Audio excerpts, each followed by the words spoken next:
Meus irmãos, eu quero saudá-los em nome daquele que é poderoso para fazer infinitamente mais de tudo aquilo que pedimos ou pensamos, conforme o seu poder que opera em nós. Abra sua Bíblia na segunda epístola de Pedro. Nós leremos no capítulo 1, do versículo 3 ao versículo 11. Segunda epístola de Pedro, no capítulo 1, nós leremos do versículo 3 ao versículo 11. Enquanto você acha, procura o texto na Bíblia, eu vou estabelecer o nosso itinerário para a abordagem deste parágrafo. Vou introduzir estabelecendo o pano de fundo dessas palavras que vamos ler. E para isto, vou precisar tocar num assunto delicado que vivemos hoje. Vou abordar o texto, estou intitulando essa mensagem, esta reflexão, A Jornada Cristã nesta Terra. E Pedro vai dividir esse parágrafo em 3 partes das 3 jornadas. A provisão para a jornada, as exigências de Deus para esta jornada e as promessas futuras, o futuro da jornada. Então, Pedro vai dividir esse parágrafo nesses 3 pontos e vou terminar fazendo uma aplicação, uma única pergunta para você refletir nesse dia. Vamos ler então a segunda epístola de Pedro, capítulo 1, a partir do verso 3. Eu estou lendo na versão Nova Almeida atualizada, desculpa. Pelo poder de Deus, nos foram concedidas todas as coisas que conduzem à vida e à piedade, pelo pleno conhecimento daquele que nos chamou para a sua própria glória e virtude. Por meio delas, Ele nos concedeu as suas preciosas e muito grandes promessas, para que por elas vocês se tornem coparticipantes da natureza divina, tendo escapado da corrupção das paixões que há no mundo. Por causa disso, concentrando todos os seus esforços, acrescentem à fé que vocês têm a virtude, o conhecimento, ao conhecimento, o domínio próprio, ao domínio próprio, a perseverança, a piedade, a fraternidade, o amor. Porque essas qualidades, estando presentes e aumentando cada vez mais, farão com que vocês não sejam nem inativos, nem frutíferos no pleno conhecimento do nosso Senhor Jesus Cristo. Pois aquele que não tem estas coisas é cego, vendo só o que está perto, e se esqueceu da purificação dos seus antigos pecados. Por isso, irmãos, procurem com empenho cada vez maior confirmar a vocação e eleição de vocês, porque fazendo assim, vocês jamais tropeçarão, pois desta maneira é que lhes será amplamente suprida a entrada no reino eterno de nosso Senhor e Salvador Jesus Cristo. Até aqui. Para estabelecer, como disse no início, o pano de fundo destas palavras, é preciso tocar num ponto muito delicado hoje, sofrido, que é a morte. Estamos cercados de mortos. Esta semana sofri, chorei muito no carro, quando recebi notícias de irmãos que estávamos orando, como a missionária Débora, esposa do Joel, como diácono da Igreja Batista Jardim das Oliveiras, estávamos orando, todos muito com a saúde debilitada, internados. Esta semana vieram a falecer. E naquele momento de grande sofrimento, eu fiz uma oração a Deus que eu nunca tinha feito. Eu perguntei: até quando, Senhor? Já basta. Portanto, a morte é um assunto delicado, sempre foi. Mas hoje, em função dos 250 mil mortos no Brasil, se tornou um assunto que nós desviamos a nossa atenção. Mas é preciso tocar nesse assunto porque é o pano de fundo dessas palavras que acabamos de ler. Pedro está perto da morte aqui. Ele está escrevendo essa segunda epístola, talvez preso em Roma, na época de uma perseguição setorializada. Não era uma perseguição imperial, mundial, do então Império Romano, mas era localizada na cidade de Roma, por conta do incêndio da cidade de Roma, promovido por Nero, o imperador, em 64. Dos 14 bairros que havia naquela época em Roma, 10 queimaram. Dos 4 que sobraram, 2 moravam cristãos e judeus. Nero, então, acusado de ter provocado aquele incêndio, acusou os cristãos. A partir de 64, houve uma perseguição localizada, muitos cristãos foram presos e uma multidão deles foi crucificada, queimada ao longo das estradas romanas. E nesta perseguição, Pedro está aqui, perto de ser martirizado. Mais ou menos esta carta foi escrita entre 64 e 67 da era cristã, uma vez que Nero morreu em junho de 68. Ele diz isso aqui, que está perto da morte. Ele diz aqui no versículo 14, acompanhem: certo de que estou prestes a deixar o meu tabernáculo. Pedro está ciente que ele vai morrer. Então, essas palavras de Pedro são as últimas palavras de Pedro. São as últimas palavras de um pastor que escreve para as suas igrejas, as mesmas igrejas que ele pontuou, que ele relacionou nas regiões da diáspora, na primeira epístola, Ponto, Galácia, enfim. 1 Pedro mostra as regiões, as igrejas, as quais receberam estas duas epístolas. E ele, portanto, está ali, perto da morte, e quer dar a sua última orientação aos cristãos. Quero fazer uma pergunta para você. Se você estivesse na condição de Pedro, perto de morrer, você sabe disso, assim como ele disse, como já li, certo de que estou prestes a deixar o meu tabernáculo. Se você estivesse na situação dele, na condição de Pedro, certo que deixará o seu tabernáculo, isto é, perto de morrer, quais seriam as suas últimas palavras?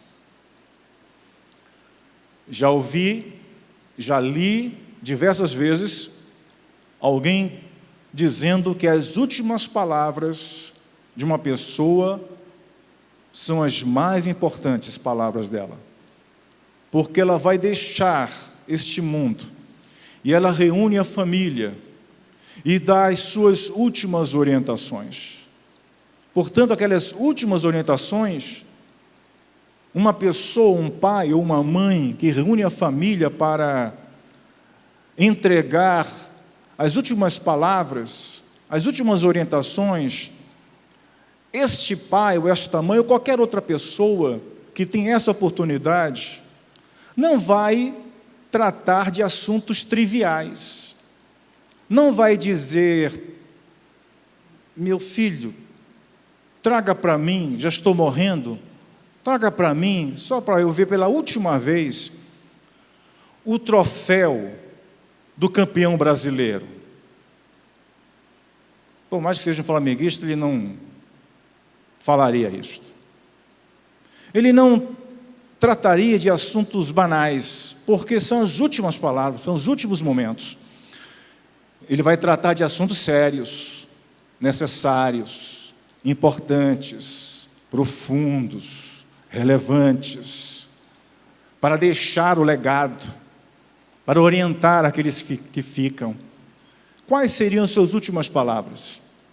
Como já disse, Pedro está aqui falando as suas últimas palavras. Agora, as últimas palavras de Pedro é toda essa segunda carta, os 3 capítulos. E quero então, em cima das últimas palavras, refletir com os irmãos como começar as últimas palavras. Que assunto primeiro viria? Qual é o assunto que vem em primeiro lugar? Estes, dos assuntos das últimas palavras, o primeiro é o mais importante. As primeiras palavras das últimas palavras. Pedro, portanto, poderia começar essa carta de outra maneira, porque ele quer falar aqui de coisas que ele quer deixar o legado para a igreja. Coisas importantes para ele. O pastor estava morrendo, o apóstolo estava morrendo. E diante dele estava uma igreja jovem, uma igreja que precisava de ajuda, uma igreja que estava sendo invadida por falsos mestres e falsas doutrinas. E ainda uma igreja imersa em perseguição, mesmo que setorializada. Como começar? É preciso começar, portanto, com o assunto mais importante, porque pode não dar tempo de terminar esta epístola. Você sabe que as epístolas, diferentemente dos e-mails que você escreve em 1 minuto, as epístolas antigamente, dessa época, primeiro século, eram escritas em papiro, muito mais tarde em pergaminhos. E aí as epístolas eram escritas de maneira muito lenta, porque era um material caro, papiro, a tinta, era tudo caro. E eles escreviam durante semanas uma única epístola, porque o papiro era o papel da época, lascas da planta que recebeu o nome papiro, colocadas umas sobre as outras, raspadas, secadas ao sol, a folha ficava aquela folha grossa, irregular. E não era caneta esferográfica, era tinteiro. E escrevia de maneira muito lenta. Durava muitos dias para terminar uma única epístola. Então, Pedro pensou: eu vou começar as minhas últimas palavras pelas palavras mais importantes, porque pode não dar tempo de terminar essa epístola.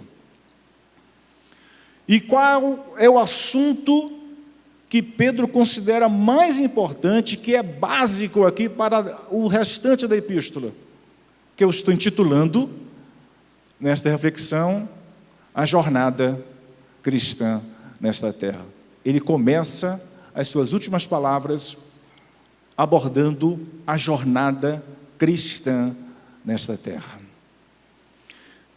E ele separa, como já estabeleci o esboço rapidamente, em 3 momentos suas últimas palavras, esta abordagem da jornada cristã. Então pense que Pedro está terminando a sua jornada, mas diante dele há cristãos que estão no meio da jornada e precisam de orientação.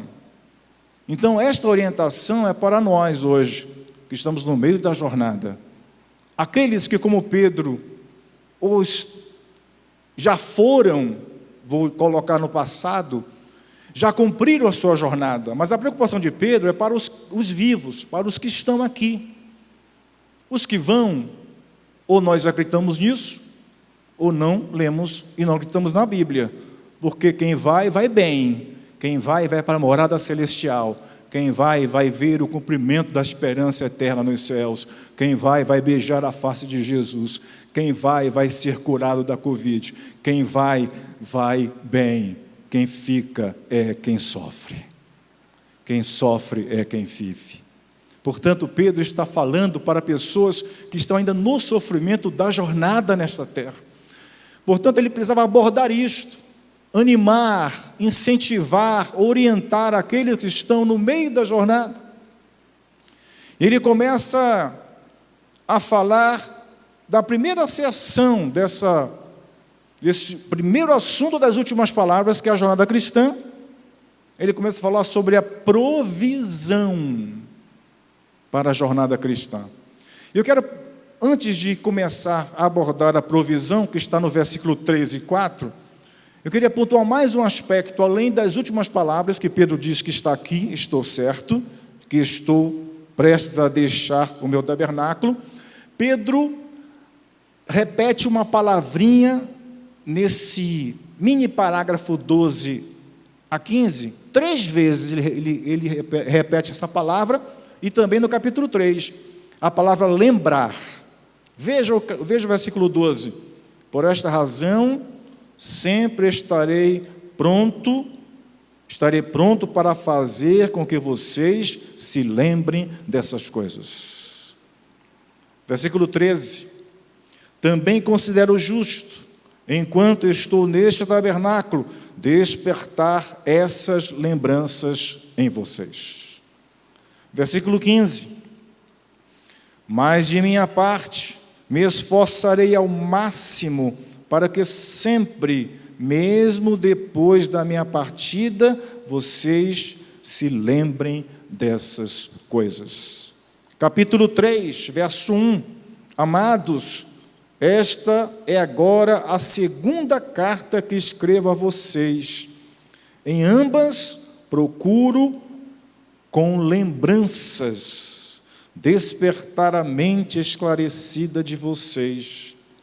Verso 2, para que se lembrem das palavras que anteriormente foram ditas pelos santos profetas e também se lembrem do mandamento do Senhor e Salvador que os apóstolos de vocês lhes ensinaram. Repete, você percebeu?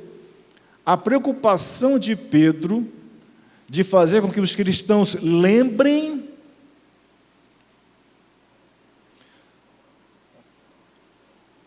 Irmãos, há muita gente enfadada nas igrejas. Há muito crente enfadado. O que é um crente enfadado? Aquele que diz, eu não vou à igreja para ouvir as mesmas coisas. Eu estou enjoado da igreja. Isso é um crente enfadado. Eu não vou a EBD porque é sempre a mesma coisa.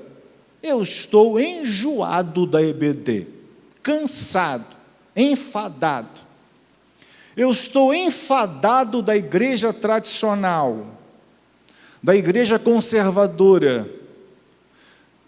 O escape desse crente enfadado é ele ir para o mundo para dar vazão àquilo que o pastor Arley falou, nunca foi um dos nossos, saiu para demonstrar que não era, não é Covid, não é aquele filme que mostra Jesus de maneira espúria, que desvia ninguém.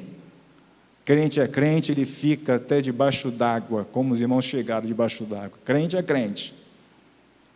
Passe o que passar, enfrente o que enfrentar. Crente é sempre crente. Isso não pode mudar.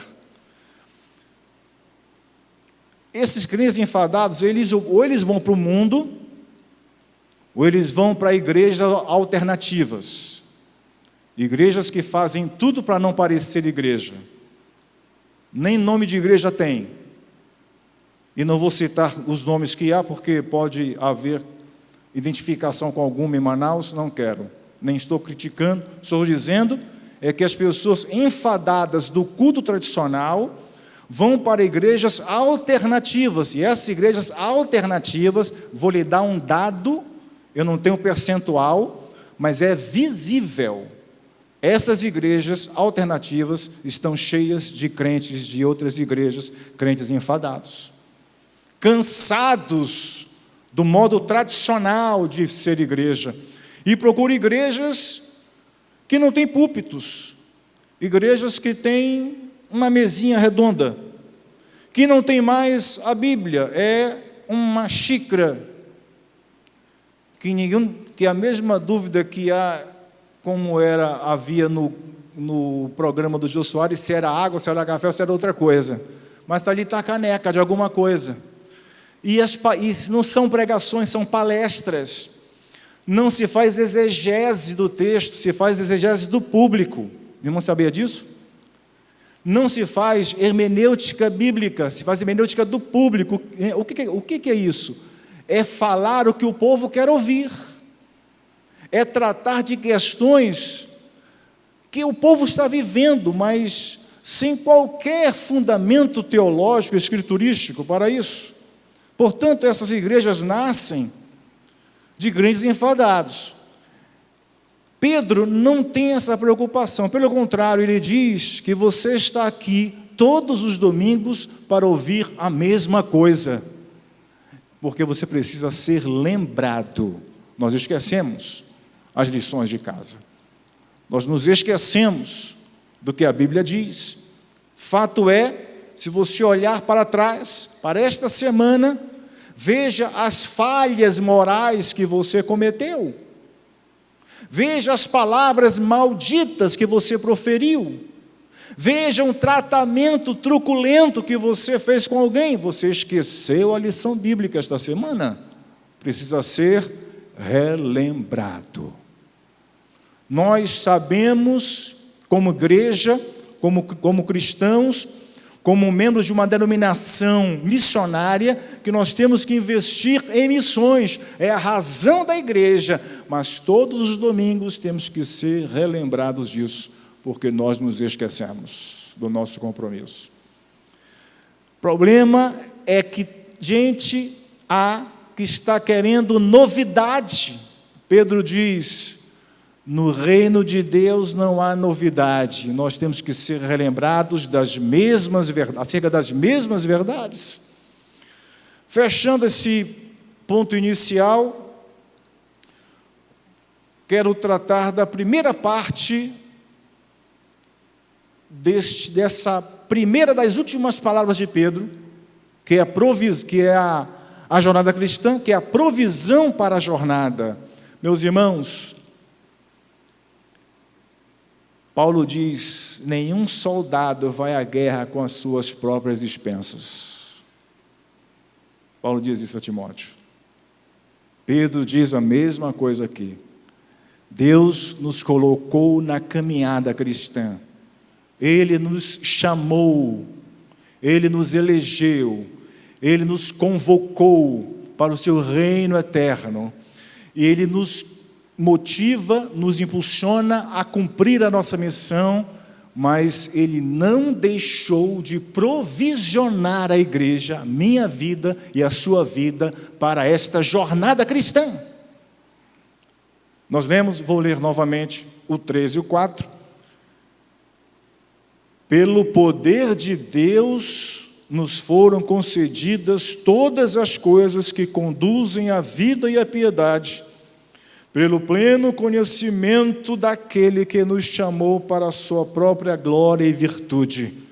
Por meio delas, que delas são essas? Coisas concedidas todas as coisas que conduzem à vida e à piedade. Portanto, esse delas são todas as coisas que conduzem à vida e à piedade. Por meio delas, isto é, por meio de todas as coisas que nos conduzem à vida e à piedade, Ele nos concedeu as suas preciosas e muito grandes promessas, para que por elas vocês se tornem coparticipantes da natureza divina, tendo escapado da corrupção das paixões que há no mundo. Pedro coloca aqui a provisão para a jornada. Conhece aquele cântico que diz, aquele que, mais ou menos assim, aquele que chama também capacita. É o que Pedro diz aqui com as palavras dele. O mesmo que chama é o mesmo que capacita, porque ninguém vai à guerra com as suas próprias expensas. Pedro está dizendo que foram nos concedidas todas as coisas, não algumas ou poucas, mas tudo que nos conduz à vida e à piedade. Piedade aqui, piedade para nós hoje é se apiedar do pobre, não é esse ter pena. Piedade é eusebeia no grego, que é uma palavra usada no grego para a religião, para a devoção, isto é, nós recebemos todas as coisas que nos conduzem a uma vida plena e a uma devoção plena, isto é, a vida cristã. Tudo que nós precisamos para a vida cristã, ele diz, nós já temos esta provisão para a jornada. De onde vem essa provisão? Ele diz, pelo poder de Deus, a provisão para a jornada foi nos concedida pelo próprio Deus. Deus nos deu estas coisas que nos conduzem à vida e à piedade. Ele nos deu tudo o que precisamos. Como podemos usufruir, ou constatar, ou alcançar, estender a mão e tomar posse daquilo que Deus nos deu? Ele diz, pelo pleno conhecimento daquele que nos chamou para a sua própria glória e virtude. Irmão, está percebendo que a vida cristã, que a jornada cristã é um relacionamento com uma pessoa, não é um mero relacionamento com a igreja local, não é um mero relacionamento com a religião, não é um mero relacionamento com aqueles procedimentos religiosos que nós tanto valorizamos. Assim, assado é melhor, assado assim. Ele diz que o cristianismo, que a provisão que ele nos deu, depende de um relacionamento com a pessoa. O cristianismo, ele nunca será uma religião. Nunca foi uma religião. Religião precisa de indumentária, religião precisa de local sacrossanto, religião precisa de horário marcado, religião precisa de um local de peregrinação. Jesus disse que o Filho do Homem não tem onde reclinar a cabeça. Era um cristianismo peripatético, isto é, caminhante, não tinha local. Nós que nos acostumamos em ir à igreja e voltar da igreja, em casa eu não sou igreja. Portanto, Pedro está dizendo que o segredo desta provisão está na sua origem, que é em Deus. Em segundo lugar, no relacionamento com Jesus Cristo. Não é de outra maneira. Não será com outra metodologia. Ele diz, essas coisas que são todas, que nos conduzem à vida abundante, e a eusebeia, a piedade, uma vida cristã frutífera, ela só virá, diz Pedro, pelo pleno conhecimento daquele que nos chamou para a sua própria glória e virtude. Glória, doxa, mostra a divindade de Jesus, e virtude, uma palavra grega arete, que a literatura bíblica usava essa palavra arete para excelência, isto é, excelência de vida. Qual é a função, a excelência de uma faca? É a faca cortar o que eu quero. Qual é a excelência de um microfone, a aretê de um microfone? É ele amplificar a minha voz. Portanto, mostra a humanidade de Jesus, um ser humano perfeito, cumpriu o que Adão fraquejou, o novo Adão cumpriu, o aretê, e portanto ele é excelente. Jesus tem a glória de Deus e a excelência completa da humanidade. Portanto, irmãos, Jesus nos chama através da sua glória e através da sua virtude.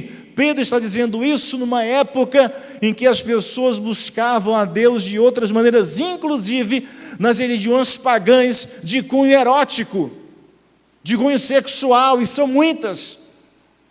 Os afamados Jogos Olímpicos que teremos este ano, eles nasceram em tempos idos na Grécia Antiga, que tradicionalmente se data em 700 alguma coisa, primeiros jogos, mas jogos já existiam antes dessa época, antes de 600 antes de Cristo, e eles não nasceram para a competição atlética como hoje. Era uma festividade social e religiosa, eram invocados os deuses gregos. Meus irmãos, a glória e a excelência de Jesus é que nos atrai a Ele, numa época em que as pessoas eram envolvidas em religião de mistério e, como já disse, muitas delas de cunho sexual, inclusive o próprio nascimento dos Jogos Olímpicos. Portanto, ele diz, meus irmãos, que este poder de Deus que nos concedeu tudo para a vida cristã vem através de um relacionamento com Jesus Cristo. É o que ele continua dizendo, por meio dessas coisas que nos conduzem, isto é, as coisas espirituais nos conduzem. Por meio delas, Ele nos concedeu as suas preciosas e muito grandes promessas, para que por elas vocês se tornem co-participantes da natureza divina. Isso quer dizer que a provisão de Deus me fez divino, eu faço parte agora da Trindade, do ser de Deus, sou co-participante dessa natureza divina? Não. Pedro não diz isso? Onde é que eu sei que ele não diz isso? Primeiro, que Pedro não ia contradizer a Bíblia. Segundo, na sequência do texto, ele diz: que natureza divina é esta? Tendo escapado da corrupção das paixões que há no mundo. A natureza divina tem a ver com a excelência moral, com a pureza moral.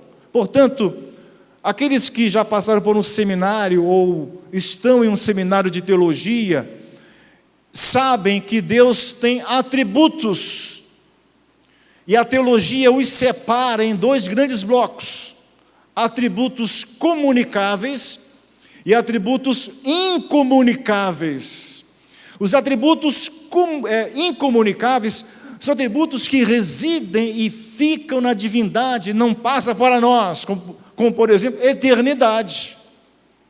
Atributo incomunicável. Nós nunca seremos eternos, porque eterno, diferente de mortal, eterno não teve começo e nem terá fim. Nós seremos imortais, tivemos um começo, não teremos fim. A eternidade é um atributo incomunicável, ele não transfere para nós. Agora, em Deus há atributos comunicáveis, como a excelência moral. De onde vem esta consciência moral que mesmo o ímpio, de onde vem? Vem dos resquícios. Eu chamo resquício porque a imagem de Deus foi maculada pelo pecado. E através do relacionamento com Cristo, dessas coisas que nos conduzem à vida e à piedade, nós somos restaurados àquela a maior proximidade à semelhança de Cristo, que é a proposta do Novo Testamento, nos tornar semelhantes a Ele, a Cristo. Esse é o alvo de Deus, para mim, para você. Um alvo, se Ele diz, sejam santos, porque eu sou santo, é uma proposta de Deus para mim e para você. Ora, irmãos, se está na Bíblia que Ele nos chamou, como diz Paulo à igreja de Éfeso, até que todos cheguemos à unidade da fé e do pleno conhecimento do Filho de Deus, à perfeita varonilidade, à medida da estatura da plenitude de Cristo. Se Ele nos coloca esse alvo, porque é possível caminharmos em direção a Ele. Se vamos alcançar, eu não sei. Mas se Ele nos chamou para sermos a semelhança do Filho eterno, é porque é possível caminhar em direção a este alvo, a esta excelência, a este arete, esta virtude, a piedade. Por isso ele diz, esta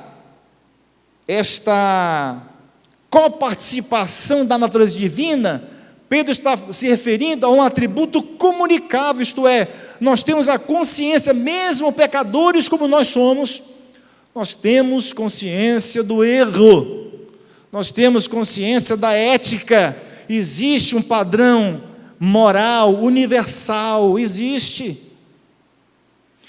um padrão ético universal, existe. Todos sentem que há alguma coisa errada com o ser humano. Todos nesse planeta percebem que há algo de muito errado na raça humana. Esta maldade, esta tendência para a imoralidade, a perversão, isto, alguma coisa que está errada com a humanidade, todos reconhecem isso. Portanto, esta coparticipação da natureza divina tem a ver, irmãos, com a excelência moral, tendo escapado, diz Pedro, no versículo 4, no finalzinho, tendo escapado da corrupção das paixões que há no mundo. Esta é a provisão para a jornada. Por isso, que a Pedro nos lembra. Portanto, não pode haver crentes enfadados de ouvir as mesmas coisas.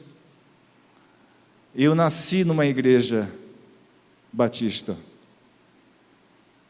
Me batizei em 1978. Recebi a Cristo, eu tinha 78, tinha 10 anos de idade. Faça a conta, você vai saber qual é a minha idade. Eu tinha 10 anos de idade. Recebi a Cristo aos 8 anos de idade. Eu sou ainda do MS-DOS, né? Aquela tela preta do computador. Eu operei telex. Quando chegou o facsímile, era a mais altíssima tecnologia. Eu ficava admirado com aquilo. E hoje você paga quanto pelo celular?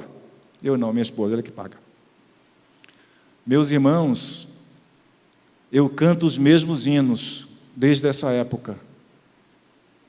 Eu ouço mensagens da mesma Bíblia desde essa época. Não me enfada, me edifica, me esclarece, eu aprendo, me emociono, porque eu preciso lembrar das mesmas coisas sempre. Pedro diz, nós precisamos lembrar que Ele nos capacita a viver a esta jornada cristã na terra. O que é que nos falta? Para perguntar de Pedro, o que é que nos falta, Pedro, para vivermos a nossa vida cristã? Pedro responde, nos foram concedidas todas as coisas que conduzem à vida e à piedade. Não nos falta nada. Temos tudo, através de Cristo, pelo poder de Deus. Nos chamou e nos capacita para a jornada. A segunda parte deste primeiro assunto das últimas palavras de Pedro São as exigências, portanto, para a jornada. Ele nos deu a provisão. Agora Ele vai cobrar isso de nós. Ele nos deu todas as coisas que fazem de nós um crente verdadeiro. Crentes verdadeiros. Agora Ele vai exigir isso de nós. Qual é o pai que não dá condições para o filho ter aulas remotas e não cobra deste mesmo filho resultado na escola? É evidente. Isso é bíblico até. Palavras de Jesus: a quem muito for dado, muito lhe será cobrado. Portanto, se alguém me dá com um propósito, eu tenho que dar resultado. Há uma exigência natural. A mesma coisa ocorre aqui. Ele nos deu todas as coisas espirituais, provisão, recursos espirituais. Quer chamar de consolo? Chama de consolo, de conforto, de poder, de unção, de ajuda, de resposta à oração. Chama do que você quiser. São recursos espirituais que Ele nos deu para vivermos a nossa jornada esta que Pedro declarou que estava encerrando. Agora Ele vai cobrar dos que recebem a provisão. Vai cobrar. Versículo 5 a 9 diz assim: por causa disso, concentrando todos os seus esforços. Talvez seja um pouquinho diferente na sua Bíblia, mas o que Pedro está dizendo aqui? Que a etapa agora é de exigência e vai exigir diligência. Vai exigir esforço, vai exigir de nós, de mim, de você, vontade de fazer força. Alguém me ensinou isso. Alguém me disse: pastor, o senhor tem força de vontade? Eu falei: tenho. Ele disse: todos têm, pastor, mas nem todos têm vontade de fazer força. Há muita diferença. Todos têm força de vontade para emagrecer, ficar com saúde em dia, mas poucos têm vontade de levantar peso na academia. Vontade de fazer força é para poucos. Pedro diz: Ele deu-nos a provisão, agora o que Ele quer de mim e de você? Esforço, diligência, vontade de fazer força. Ele diz: por causa disso, por causa da provisão, portanto, que Ele nos deu gratuitamente, por causa disso, concentrando todos os seus esforços, acrescentem a fé. É para acrescentar à fé as seguintes virtudes, entenda o texto. Portanto, é preciso um esforço meu para, diante da provisão que Ele me deu, acrescentar a minha fé, a fé cristã, a minha vida, certas virtudes aqui. Essa palavra acrescenta no grego é uma palavra muito interessante, não sei se eu vou ter condições de falar, mas em poucas palavras eu vou dizer arkenkerogos no grego. Conhece a palavra korogos? É a palavra coro. O coro. Na antiga Grécia havia um homem ricos, que bancavam eventos artísticos nas cidades gregas. Eram arquerogos. Eles bancavam, botavam dinheiro para bancar as despesas do coro, eram os coregoi. Aí vem a palavra coro. Isto é, um esforço que tira de nós alguma coisa. Pedro usa erkerogoi aqui, isto é, acrescentar, demanda esforço. Eu tenho que tirar algo de mim para acrescentar algo à minha vida, meus irmãos. Quanto tempo faz que você não compra uma Bíblia nova? Não quero gastar dinheiro, pastor. Quanto tempo faz que você não compra um livro para ler? Não tem dinheiro, pastor. Quanto tempo faz que você não vai para um congresso de teologia, de família? Não tem tempo, pastor. Você não está fazendo esforço. Você não é alguém que acrescenta com esforço alguma coisa. Pedro está dizendo aqui, irmãos, não dá para ter vida cristã frutífera sem esforço. Ele diz, portanto, concentrando os seus esforços, acrescentem a fé, acrescentem à vida cristã de vocês certas virtudes. Quais são elas? Acrescentem a fé que vocês têm a virtude. Lembra a palavra, mesma virtude de Jesus? Arete, excelência. Excelência de vida. Uma pessoa que cumpre, um pai que cumpre as suas obrigações de pai. Um marido que cumpre com suas obrigações de marido. A esposa que cumpre com obrigações de esposa, de mãe. Isto é um arete. Isto é uma virtude. Portanto, quantas falhas nós temos, porque não cumprimos com a nossa obrigação de vida. Deus nos fez para a sua glória, portanto, a nossa arete é viver para Ele, a nossa excelência é encontrada a partir de uma vida voltada para Ele. Portanto, acrescentem a fé. Esta fé não é a fé de Hebreus, é a fé cristã, é o conjunto da fé cristã. Acrescentem a fé que vocês têm a virtude, primeira qualidade. Depois, acrescentando a virtude, o conhecimento. Que conhecimento é esse? O mesmo conhecimento do capítulo 3, que diz, pelo conhecimento daquele que nos chamou para a sua própria glória e virtude. Conhecimento de Jesus. Mas há pessoas que estão a vida inteira na igreja e reproduzem de uma forma ou de outra as mesmas palavras dos apóstolos, que já tinham uma caminhada com Jesus quando ele acalmou o mar. Qual foi a pergunta deles? No assombro, quem é este que até o mar e os ventos lhe obedecem? Já estavam com Jesus há algum tempo, mas não conheciam. O convite de Pedro é que nós conheçamos a Jesus na sua profundidade, não apenas a história de Jesus, não apenas a fama de Jesus. Muitos têm um Jesus na cabeça. O Jesus de alguns é o Jesus europeu, daqueles quadros de arte, nariz afilado, pele branca, cabelos dourados, encaracolados, olhos azuis.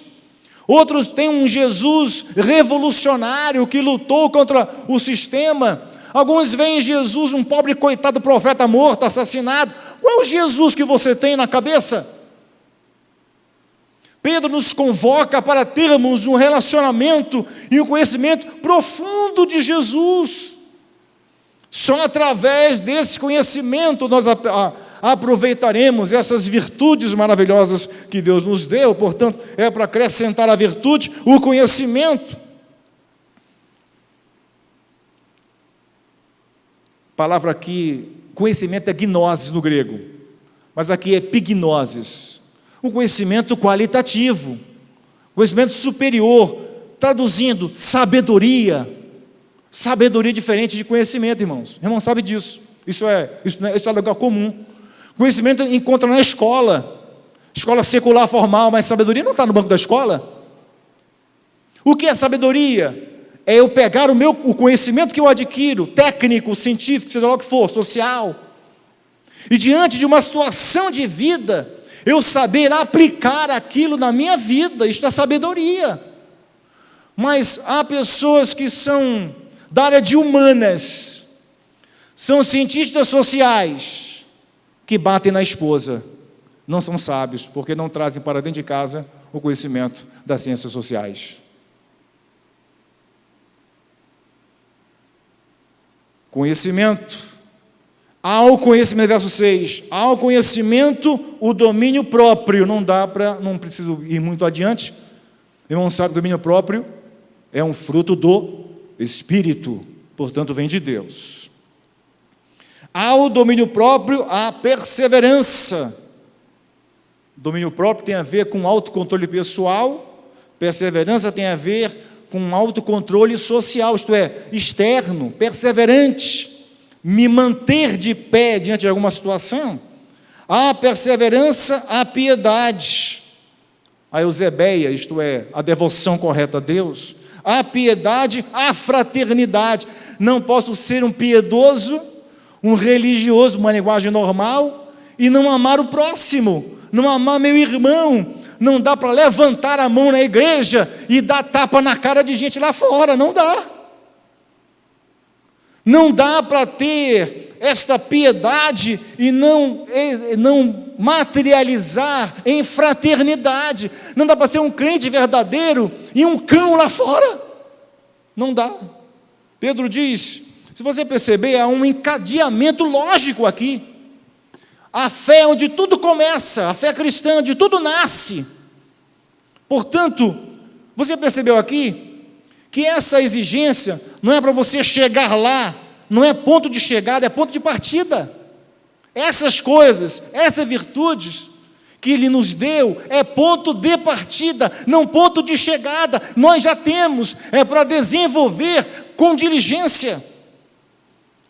A fé onde tudo começa. Se eu estou na fé cristã, vem a virtude, isto é, a excelência como pessoa. Se eu sou uma pessoa excelente, eu tenho conhecimento de Jesus. Se eu tenho conhecimento de Jesus profundo, eu tenho domínio próprio. Se eu tenho domínio próprio, uma pessoa controlada, eu sou uma pessoa perseverante. Se eu sou perseverante, eu sou uma pessoa piedosa. Se eu sou piedoso, eu sou uma pessoa fraterna. Se eu sou uma pessoa fraterna, eu tenho amor. Olha só, irmão. Começa com fé, termina com amor. Eu queria dizer umas palavras antes de continuar aqui. Deus nunca vai, deixa eu ler meu horário, Deus nunca vai exigir aquilo que Ele não dá. Eu tenho uma crítica, vou abrir um parênteses, uma crítica de alguns concursos no Brasil. A maioria deles exigem direito para ensino médio. Conteúdo de direito, direito constitucional, direito administrativo, para concurso de ensino médio, do tribunal que seja. Mas como é que o Estado pode cobrar conteúdo jurídico se não oferecer na educação básica para ensino médio? Não pode. Pode cobrar para ensino superior, aí pode. Mas para ensino médio, o que ele não oferece na educação básica, como é que ele pode cobrar conteúdo jurídico para concurso de ensino médio? Deus não faz isso. Ele só cobra o que Ele dá. Como é que Deus vai cobrar uma coisa que Ele não deu para você? Quem é você? Quem sou eu? Para dar alguma coisa de mim mesmo que Deus exige. Um grande exemplo que me vem à mente, é um dos mais grandiosos, é um povo judeu. Alguns dizem 1 milhão, outros dizem 2 milhões, outros dizem 3 milhões, que saiu do Egito depois de 400 anos, com a liderança de Moisés. Iam para o deserto, iam para adorar a Deus. Para que levar tesouro? Para que levar pingente, corrente, pulseira de ouro, Rolex? Para que levar isso? Eles levaram. De onde veio isso tudo? Dos egípcios, porque Deus avisou Moisés: eu vou despojar os egípcios, e abre a mão que eu vou colocar o ouro deles na mão de vocês. Para que um povo que vai para o deserto do Sinai precisa de ouro? É como desses filmes apocalípticos, né? Walking Dead. Para que dinheiro em um mundo pós-apocalíptico? Para que ouro ir para deserto? Quando Deus ordenou Moisés: faça para o meu tabernáculo, de onde é que saiu aquele recurso todo?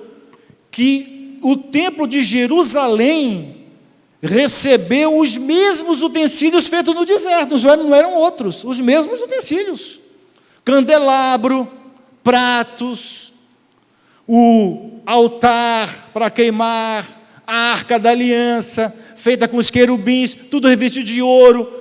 De onde é que veio isso? Senhor, como é que eu vou fazer isso? O Senhor exige demais de mim. Disse: não, Moisés, menino, fica frio. Lembra do Egito? que eu mandei você abrir a mão e caiu lá um Rolex? É exatamente isso. Eu quero uma oferta desse recurso aqui. É com o recurso que vocês receberam de graça, que eu mobilizei os egípcios a darem, que vocês darão uma oferta para mim fazendo o tabernáculo. Meus irmãos, Deus nunca cobra o que Ele não dá. Escute isso. Isto é o princípio da mordomia. Escute isso. Isto é o princípio da mordomia. De gente que não é dizimista, diz: eu não sou porque eu não tenho, porque é meu. Está certo. Se você diz que é seu, Deus não quer. Pode ficar com seu dinheiro. Agora, se você reconhece que o que você tem, a posição social que você está, que você ocupa, aquilo que você adquiriu na vida, veio da mão de Deus,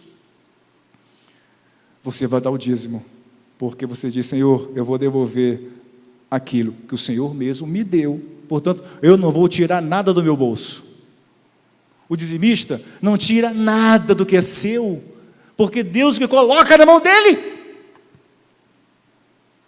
Como estava brincando com o pastor Arley, eu nasci num local muito pobre, o pessoal antigo me conhece.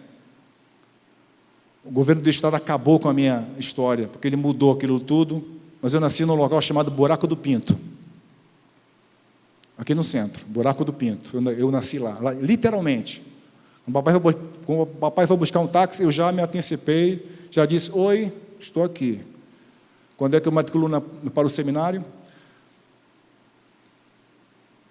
Eu disse: como é que um camarada nasceu no Buraco do Pinto, que mora na Efigênio Salles hoje, pode deixar de dar dízimo? Não posso deixar de dar dízimo. Não posso deixar de ser um dizimista. Como é que um caboclo feio como esse, nem cabelo tem uma esposa linda como aquela? Eu não posso deixar de dar o dízimo, de ser fiel ao Senhor. Meus irmãos, o que eu tenho, Ele me deu. Eu não posso dizer que é meu. Eu não posso dizer que é meu. Pedro diz as mesmas coisas aqui: meus irmãos, essas virtudes não é para tirar do zero, não é para tirar do nada. Ele já deu para você. A fé, a virtude, o domínio próprio, a perseverança, essas virtudes todas elencadas, o conhecimento, isto você vai desenvolver, mas Ele já te deu. Isto é, o que é desenvolver? É mostrar evidências na sua vida. Eu sou um cristão, mas qual é a sua evidência? Quem está trabalhando remoto sabe disso, né? Que tem que dar que mostrar evidência. O professor está louco com isso. Está trabalhando remoto, dando aula, tem que mostrar evidência. Tem que mostrar que está trabalhando, tirar foto, tirar imagem e postar que está fazendo alguma coisa. Evidência. Como é que vão saber que eu estou em casa e não estou na rede? Eu tiro imagem, eu mesmo trabalhando, posto lá no Drive e mostro que eu estou fazendo alguma coisa. Pedro diz a mesma coisa. Aquilo que Deus te deu, mas ao mesmo tempo tenho que desenvolver com esforço, é mostrar evidência prática daquilo que Ele me deu. É isso que Pedro está falando. Não é desenvolver aquilo que você tem de si mesmo, que Deus tem nada a ver com isso, mas eu vou entregar para Ele, Ele me deixou na mão, Ele me deixou sozinho, eu vou ter que dar conta. Não. Ele me deu as virtudes, agora eu vou mostrar evidência delas. Portanto, irmãos, Deus nunca exige algo que Ele mesmo já não nos deu. Acha que a fé é sua? Diz Paulo em Efésios: pela graça sois salvos mediante a fé, isso não vem de vós, é dom de Deus. Nem a fé que você tem é sua. Ah, eu aceitei Jesus, pastor, no ano de... Não, meu irmão, você está errado. Quando você diz assim, eu aceitei a Jesus, é porque a fé é sua. Jesus está lá, com pires na mão, coitadinho. E eu aceitei Jesus, como eu aceito um presente. Isto é de minha iniciativa. É do meu gosto daquele dia aceitar ou não. E tanto é que a pessoa diz: pastor, hoje não, mas do ano que vem eu vou aceitar Jesus Cristo, porque é dele. A Bíblia nunca se refere à regeneração nesse nível. Não é eu que aceito Jesus, é Ele que me aceita, porque eu que sou pecador e Ele é o santo. Aliás, nós cantamos isso, irmãos, como batistas há 100 anos, 150 anos. Para tomar a história dos batistas todos, eu não sei qual é a idade desse hino. Eu perdido pecador, diz o hino do cantor cristão. Longe do meu Jesus. Já me achava sem vigor, ao perecer sem luz. Meu estado Cristo viu, dando-me sua mão. Acha que isso é aceitar Jesus? Ele estendeu a mão para você, portanto, nem a fé é sua. Meus irmãos, quero caminhar um pouquinho mais. Versículo 6, ainda sobre a exigência, ele diz: porque essas qualidades, estando presentes, foram dadas, e aumentando cada vez mais, isto é, a evidência, o desenvolvimento, o meu esforço para manter a chama acesa, uma vez que é possível a chama apagar, é possível desanimar, é possível me desviar. Então, para que isso não aconteça, eu preciso desenvolver, aumentar cada vez mais. Farão com que vocês não sejam nem inativos, nem frutíferos, no pleno conhecimento de nosso Senhor Jesus Cristo. Porque aquele que não tem essas coisas é cego, vendo o sol que está perto. Ou é cego ou é míope. No grego, a palavra é para míope. Aquele que não enxerga a coisa muito nitidamente. Ele é tão míope, ele é tão mundo da lua, esse crente, ele é tão míope que ele só enxerga, diz Pedro, o que está perto. O que ele deixou de enxergar? E se esqueceu da purificação dos seus antigos pecados. É tão míope que esquece da obra de Cristo na sua vida. Por isso que eu, perdido pecador, eu não posso nunca me entregar a outro Deus, nem deixar de cumprir o meu arete, a minha excelência como cristão, aquilo que Deus me chamou para fazer, porque Ele me salvou. Eu não posso esquecer disso. Todos os meus pecados perdoados, eu que andava desgarrado como ovelha indo para o matadouro. Portanto, ele diz: aquele que não tem estas coisas é cego, vendo o sol que está perto, e se esqueceu da purificação dos seus antigos pecados. Esta é a exigência. Esta é a exigência. O esforço daquilo que Deus dá. Eu quero terminar com a última parte desta primeira palavra de Pedro, versículo 10 e 11. Pedro fala da promessa para o futuro da jornada. Falamos no versículo 3 e no 4, a provisão para a jornada. Do 5 ao 9, as exigências para a jornada. Agora, ela vai terminar a jornada no futuro escatológico, que é a promessa que ele vai citar agora no verso 10 e 11. Por isso, irmãos, procurem com empenho cada vez maior confirmar a vocação e eleição de vocês. Veja a evidência, o esforço. Ele me deu. É como se eu tivesse recebido um presente. Estou usando uma Bíblia nova, minha esposa me deu.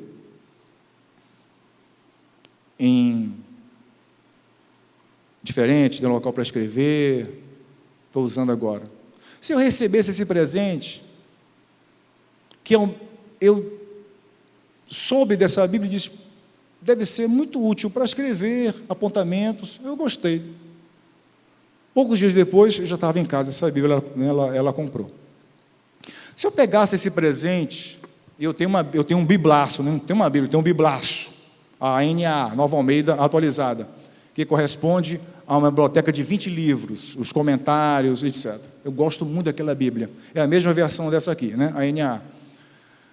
Se eu recebesse esse presente, deixasse na caixa, nem abrisse, continuasse a usar a minha Bíblia normal, eu daria evidência da minha alegria pelo presente? Não, não daria evidência. Qual é a evidência? Abrir o presente, folhear a Bíblia, estudei por ela, estou usando agora, ela está vendo que eu recebi com alegria o presente. Isto é evidência. Pedro diz isso aqui, irmãos. Portanto, irmãos, por isso, procurem com empenho cada vez maior confirmar, não é gerar, não é criar a vocação e a eleição, é confirmar. Você já tem uma vocação, já tem uma eleição, já tem um chamado, já tem uma escolha, você é escolhido de Deus, mas agora você vai fazer o quê? Dar evidência na sua vida, isto é, confirmar aquilo que Deus já deu, porque fazendo assim, vocês jamais tropeçarão. Essa palavra aqui vai ser explicada no versículo 11 e último, o que é tropeçar. Ele diz, pois desta maneira é que lhe será amplamente suprida a entrada no reino eterno do nosso Senhor e Salvador Jesus Cristo. Tropeçar aqui não é pecar, nesse contexto. Tropeçar aqui é deixar de ir para o reino eterno, do versículo 11. Portanto, tropeçar aqui é ir para o inferno.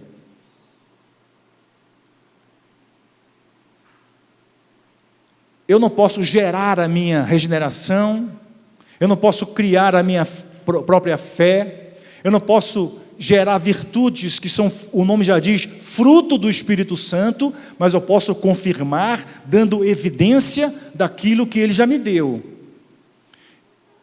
Se isso está presente na minha vida, se isso eu estou dando evidência, é prova de quê? De que eu não tropeçarei e que entrarei no reino eterno do nosso Senhor e Salvador Jesus Cristo. Portanto, essa promessa diz duas coisas. Primeiro, fazendo uma reminiscência das palavras de Jesus, pelos frutos se conhece a árvore, pelos frutos vos conhecereis, isto é, evidência. Tem gente que diz que mata por amor, um recente saiu na mídia, matou por amor. Ora, como é que pode alguém matar por amor? Não é evidência de amor. A evidência do amor é outra. Então, se eu digo que sou um cristão, mas tenho uma vida que, na prática, que contradiz o meu discurso, eu não dou evidência. Então, se eu não dou evidência, se pelo fruto se mede a árvore, eu não posso determinar quem é salvo e quem não é salvo, mas esse pode ser o que vai tropeçar, porque um cristão minimamente dá evidência. Então, ele diz que essa promessa é para quem produz fruto, para quem produz evidência na vida. A promessa do reino eterno, é para quem produz.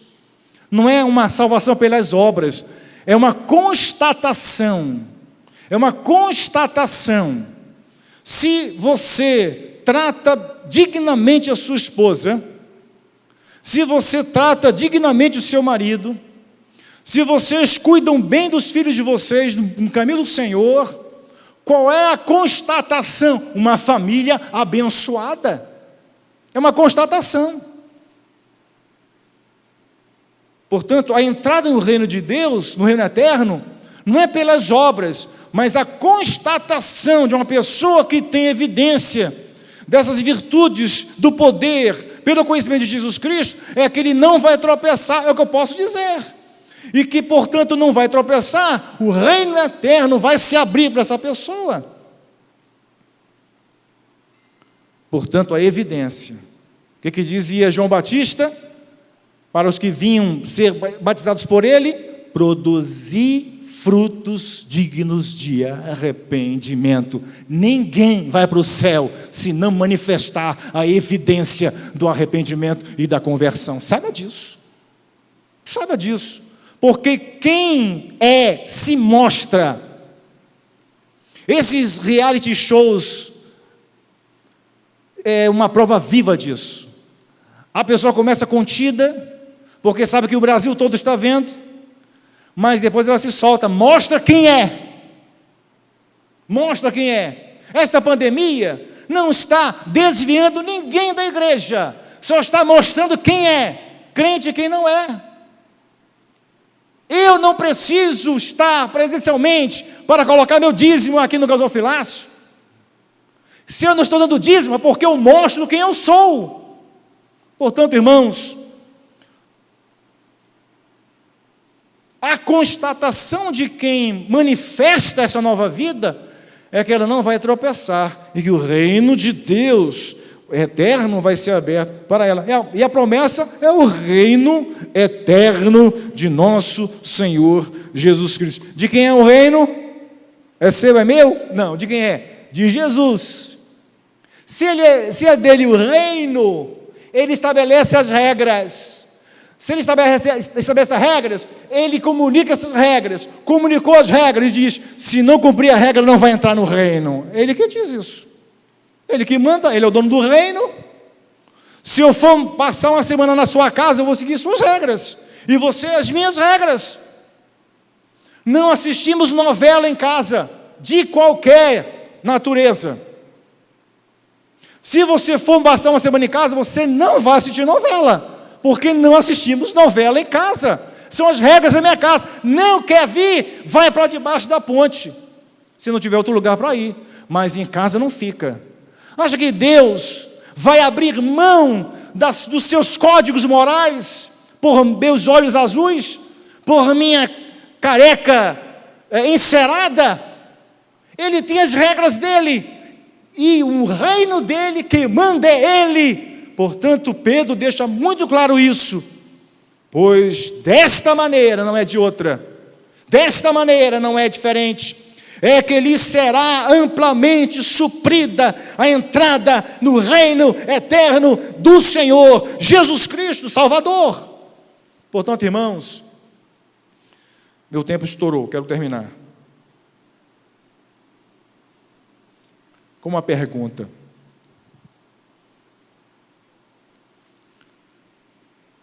Você tem manifestado evidências destas coisas espirituais que Ele já nos deu, das provisões para a jornada? Como é que estão as evidências da sua jornada cristã, da sua vida cristã?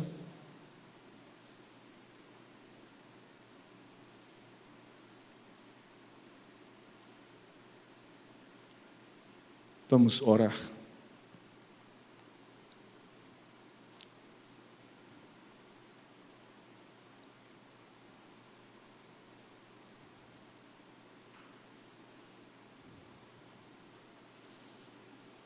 Senhor, fala conosco através desse texto, Senhor.